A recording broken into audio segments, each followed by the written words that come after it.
The portrait artist Godfrey Lindauer holds a special place in New Zealand history. He painted hundreds of subjects, many of them noted figures in the colony. But the work that has received most of the attention are his portraits of Maori from the 19th century. These paintings have provided a portal into our past.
Rapata Wahawaha.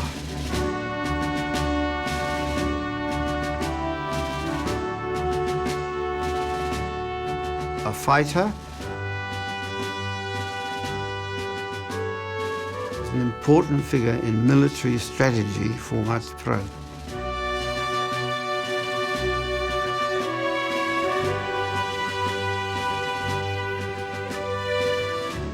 E aku rauranga tira huri noa I ngā parikarangaranga o te motu, tēnā koutou katoa. Ko te whānautanga mai o taku tūpuna, a para tēnei ngata, te pāpā o apirana ngata. Ka riro I a Rapata Wahawaha, tēnā o ngā tūpuna I whakatipu. I whānau mai a Rapata Wahawaha, e rua ngā hapu, ko rākai roa, ko karuai.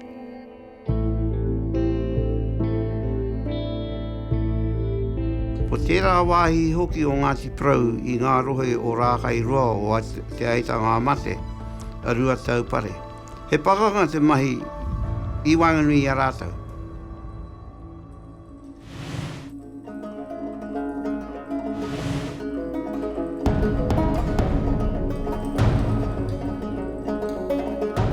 E waru ana tau ka mauhere tia e te rongo whakaata, ka haria ki roto I tērā rohe e noho ai. Nā te mea, ko tētahi o ngā ope o te whānau a rua taupare, o tērā wāhanga ki toko maru. Nā rātau I putai a rāpata I waho I tērā ponongatanga. Ka noho tunu tērā mamai I ki roto I tōna nei hilingaro. Te mamai o te noho hei tau reka reka, marongo whakaata.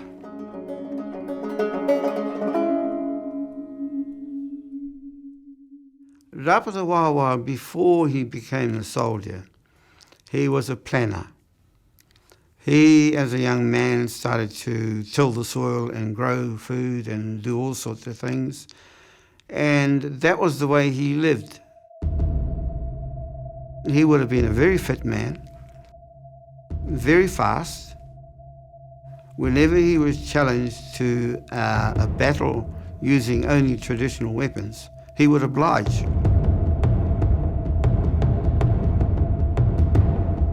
Ngāti Pro were great at fighting amongst themselves. Between Wharepunga and Waipiro Bay, along the beach, which is about 2-3 miles long, there were so many battles. But Rapata Wahawaha was an important figure in military strategy for Ngāti Pro, because he was able to bring together all those factions to fight as a single unit. Nobody up until then, to my mind, had achieved that. Many historians, both Maori and Pākehā, refer to Wahawaha and other people in that particular time in history as kūpapa. I disagree with historians until the latter ones who say that Rapata did not join the English joined him because of the ability. They were good scrappers. Wahawaha and his iwi were fighting their own battles in their own land. When they were invaded by Hoho, by people from Taranaki, people from Rapata, and the Kingitanga movement. They sent messages to Donald Maclean, and then the British came to him. They bought 100 rifles and a few men to help him.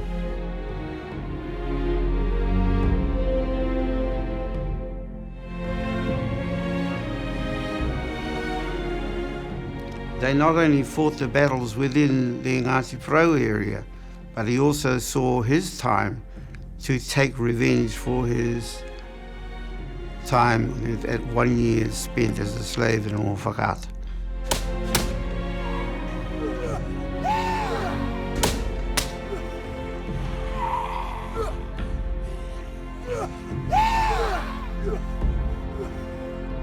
Wahawaha was a very staunch member of the Anglican faith. He was a lay reader in the Anglican faith. When he took up arms against Hoho and Paimarire, he actually made his soldiers or his toa walk under the flag. They had to swear their allegiance to the flag and to the Bible, which he maintained his tūpuna had done at the signing of the Treaty of Waitangi. For services rendered as a soldier, he got the New Zealand Cross, which was the highest military award that you could get in the country. He also got a Sword of Honour from Queen Victoria.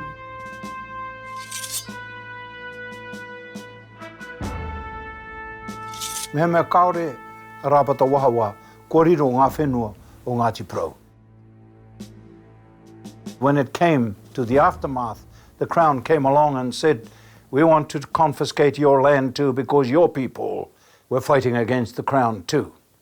So it was Rapata who said to the Crown, you get out of here, this is our land, and we will not move. The Crown, I think, recognized his mana and embraced him into the wider New Zealand community of that time. He was the one that built the first school in Ngāti Porou. He had enormous influence on Apirana and making sure that Apirana had a great education. Paratene and Wahawaha sent Api to Apirana to Te Aute when he was 9. He was very, very interested in the progress of the youth of Ngāti Porou.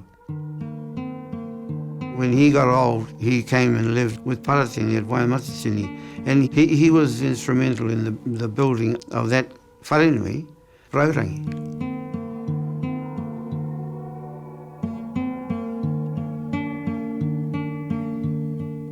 He died in 1897. I think the Lindauer portraits, including Wahawaha's, it takes a snapshot of their day. And I think it takes a snapshot at a very important part of their lives. And with Wahawaha, it's in a military uniform, because that's where he actually made his mark. O reira, I aku rangatira, e ko tēnei tā koutou polanga, e mihi atu nei kia koutou, tēnā koutou, kua huri.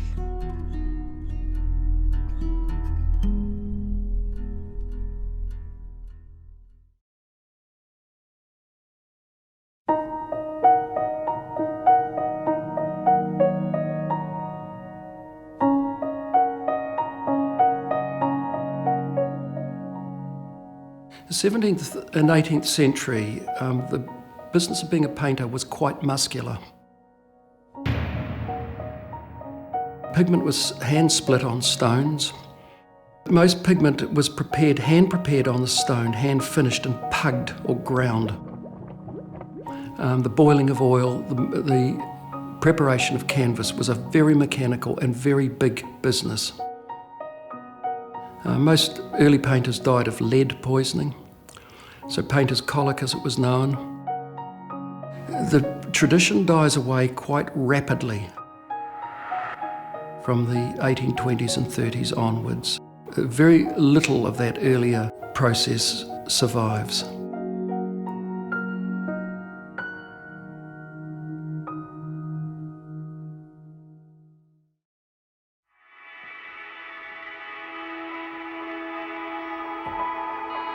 Spiritual visionary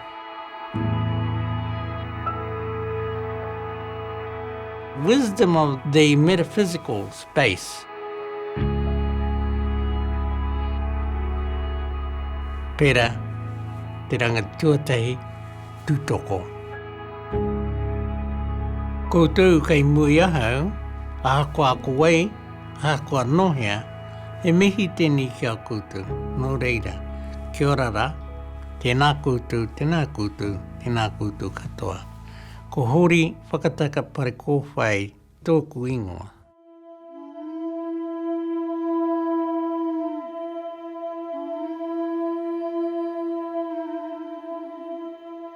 Pera Tūtoko was the visionary to establish the symbolic relationship between whānau and the ideology of the significant spiritualism of the time.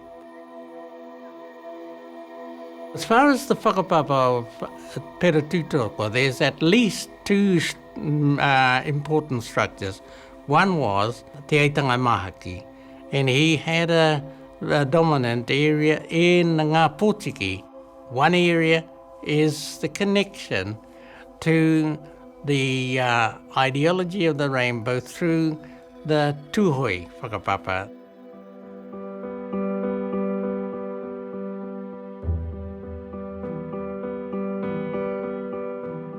Now, dealing with Pera's ideology begins with early Christianity and the anti-colonial exhibition of Maori thinking, which resulted in, out of the community, ho-hoism, and at a later stage, Te Kōti's ringatuism.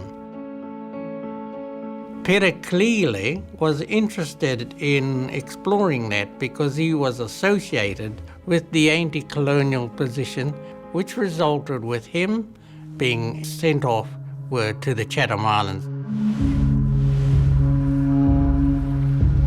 It is from there that Pera joined Te Kōti's ringatuism.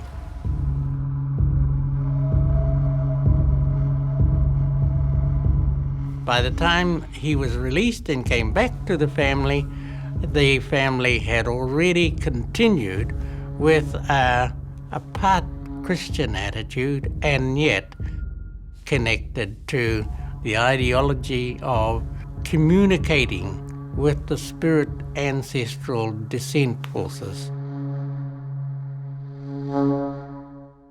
When they visited Te Kōti and got the premonition, whakahoungia te rongopai, I roto I te ngāwari me te aroha. And those focuses, whakahau, rongopai, te aroha, te ngāwari, became the names of the maraes there around Puha, and followers, committed people to ringatuism.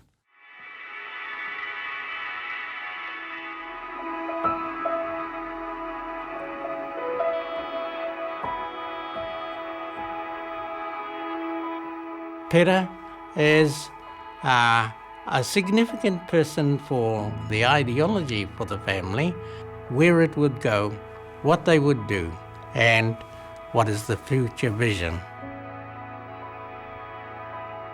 The marae that Pera Tūtoko and his descendants had set up was diminishing in its unlikely relationship with ringatuism and stayed with a belief in the wahi tapu of the origins of the family and with the mythology of Hine Pukohurangi, the Mist Maiden, and the Rainbow Folk.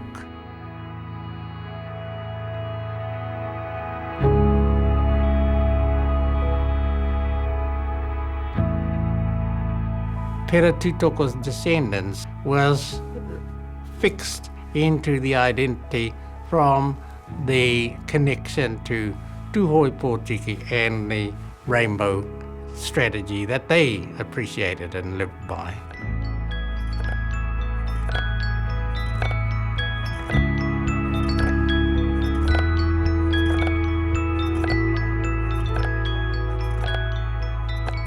I was into revisiting the future of my family, and I was wondering, how do we benefit from the ideology and the vision of our ancestors? I was at university and had learned that the wisdom of the European educationist knowledge base was very focused on materialism, and here was this idea moving more into focus in the metaphysical space, and I like that.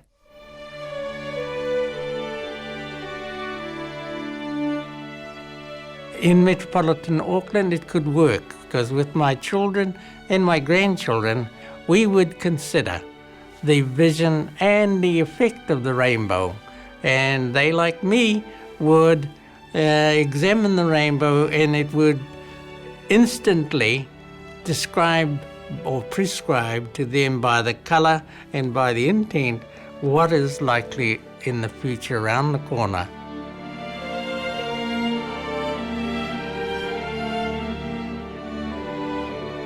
This is the end of the contribution. He mihi tēnei, he weta. Ko taku hia hia e, kia ora tonu koe koutou ki te mura o te rangi. Ka tutu o rongo ki ngā mana katoa.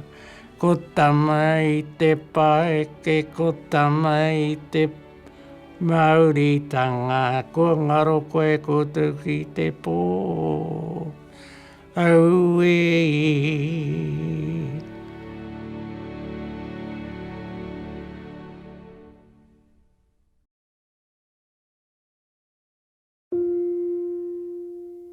Māori people considered Lindauer to be the people's painter.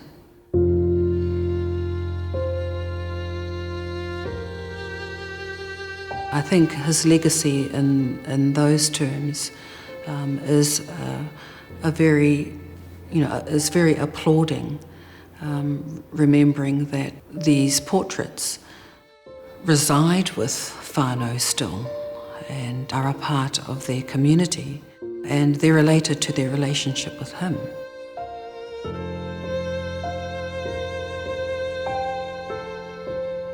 I think it's difficult to separate out the man from the painting because at some point for Māori they become one. He is part of their community forever through the paintings.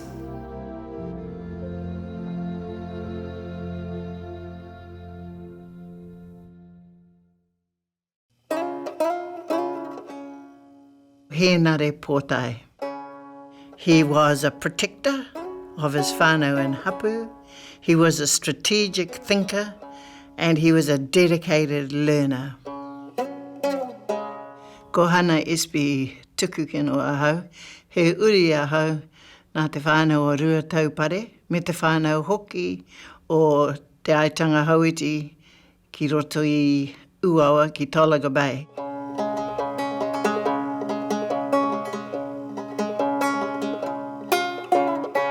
Taku tūpuna, Hēnare pōtai. He was born in about the early 1800s. His father was Te Aute Pōtai, who signed the Treaty of Waitangi in 1840. There are three major qualities that endowed our tūpuna to us. Probably the first was that he was a protector. His whānau and hapu lived in very turbulent times, especially during the period of the land wars. Henare, to protect his whānau and hapu, fortified his pā at Te Mawhai. Henare fortified that with guns which he got from the government and traders.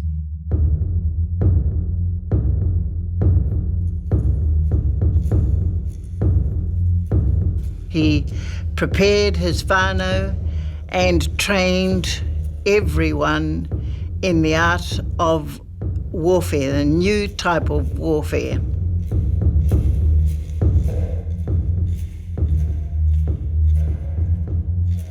He was a military man. He trained and led many militia groups.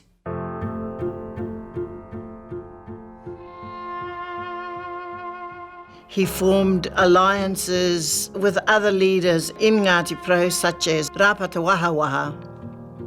They fought strategically together to protect their own land and to also protect themselves from ongoing squabbles from within Ngāti Porou.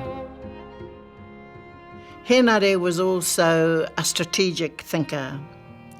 At that time, there was a whole new development in terms of trade and growing crops for trade. He bought and traded in horses, and he taught them how to use horses for farming. He encouraged Te whānau o Ruataupare to trade their commodities in and out of Tokomaru Bay. In fact, they were part of the movement to feed the city of Auckland.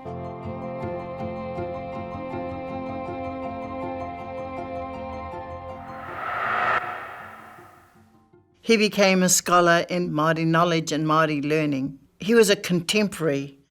He learnt to read and write and to speak in both Māori and English fluently.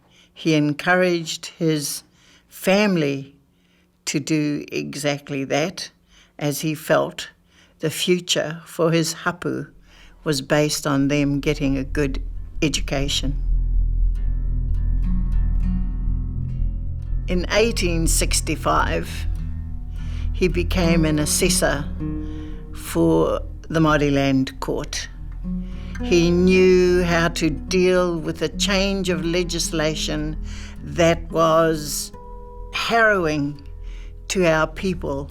He helped instruct other hapu in Ngāti Porou so that they could get through this period.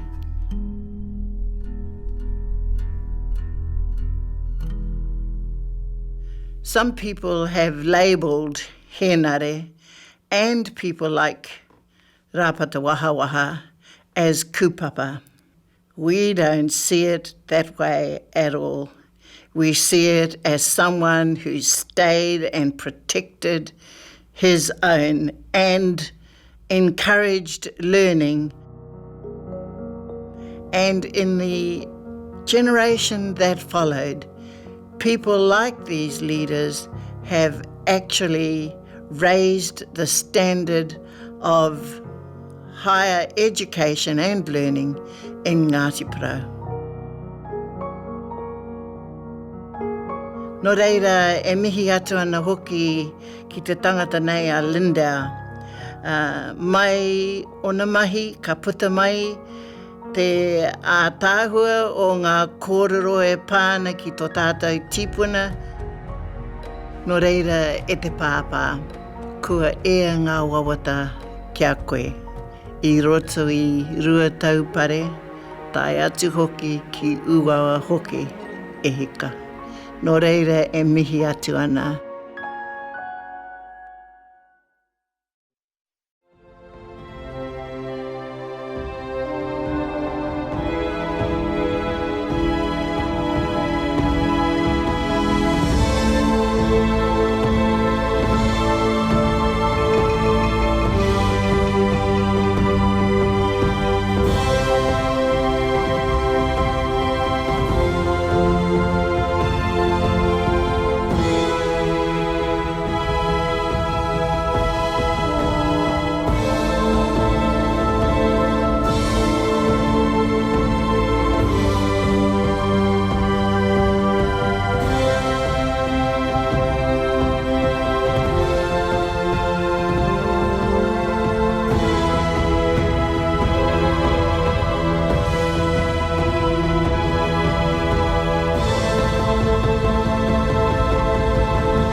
He mea tautoko. Tōkona te manga. Supporting local content so you can see more of New Zealand on air.